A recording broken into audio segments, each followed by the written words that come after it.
Oke, dunia kripto itu ya heboh banget. Tapi di balik semua drama harga naik turun, ada sesuatu yang jauh lebih besar sedang terjadi. Kripto kini berevolusi menjadi infrastruktur yang krusial baik untuk uang maupun kekuasaan. Nah, dalam pembahasan kali ini, kita akan coba memisahkan mana tren yang benar-benar penting, sinyalnya, dari semua berita utama yang cuma bikin pusing, alias kebisingannya. Jadi, pertanyaan besarnya kan ini, apakah semua ini benar-benar sebuah revolusi yang akan mengubah dunia, atau cuma sekedar gangguan besar-besaran? Yuk, kita coba kupas tuntas dan pisahkan mana yang fakta, mana yang fiksi. Ini dia agenda kita. Pertama, kita akan bahas soal revolusi stablecoin. Lalu kita lihat gimana ini jadi ancaman langsung bagi perbankan. Ketiga, kita masuk ke arena geopolitik kripto yang makin memanas. Dan terakhir, kita akan intip sisi dunia kripto yang seringkali aneh dan absurd.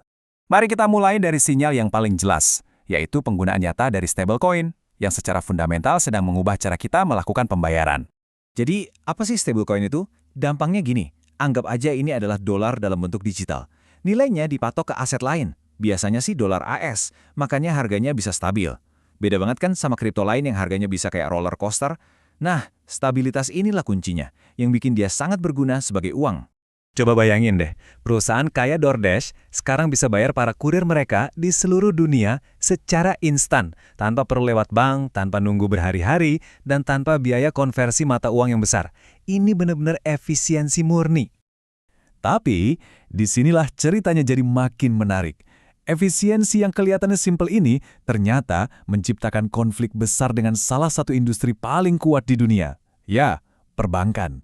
Jawabannya kelihatan dari lobi-lobi mereka. Bank-bank ini secara aktif mencoba memperlambat penerapan undang-undang soal stablecoin, bahkan setelah aturannya disahkan. Pertanyaannya, kenapa mereka segitu khawatirnya? Nah, inti masalahnya ada di sini, pertarungan model bisnis. Bank itu kan ambil simpanan kita, kasih bunga super kecil, mungkin cuma 0,5%.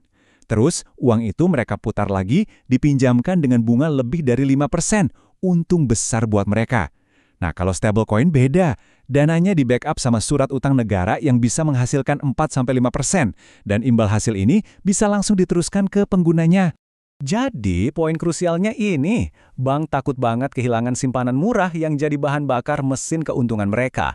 Mereka khawatir miliaran dolar bisa kabur dari sistem perbankan tradisional dan pindah ke stablecoin yang menawarkan imbal hasil jauh lebih baik.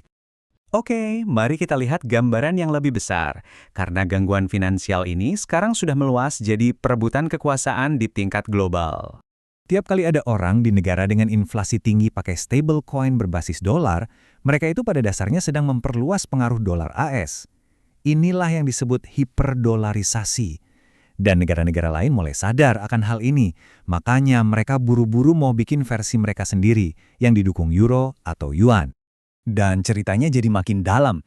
Belum lama ini, seorang Laksamana Angkatan Laut AS mengungkapkan di depan Kongres kalau militer AS ternyata ikut menjalankan node Bitcoin.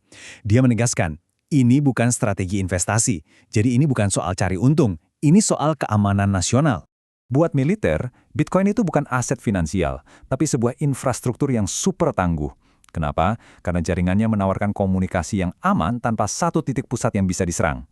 Integritas datanya terjamin, tidak bisa diubah-ubah.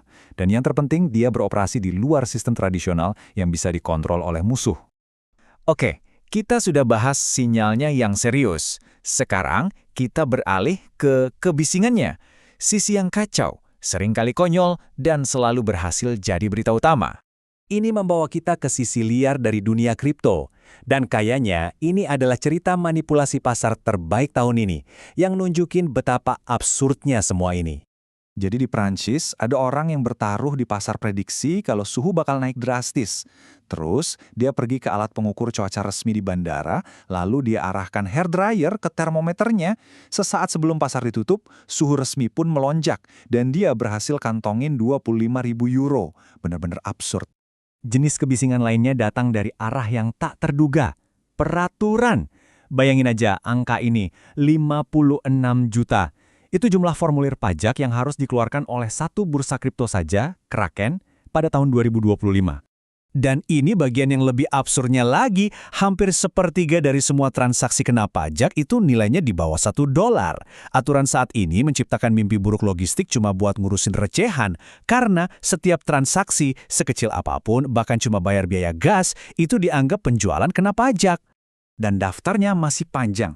Mulai dari insider trading terang-terangan di pasar prediksi, sampai narasi aneh yang memuji Sam Bankman-Fried seolah dia jenius karena berjudi pakai uang nasabah yang dicuri.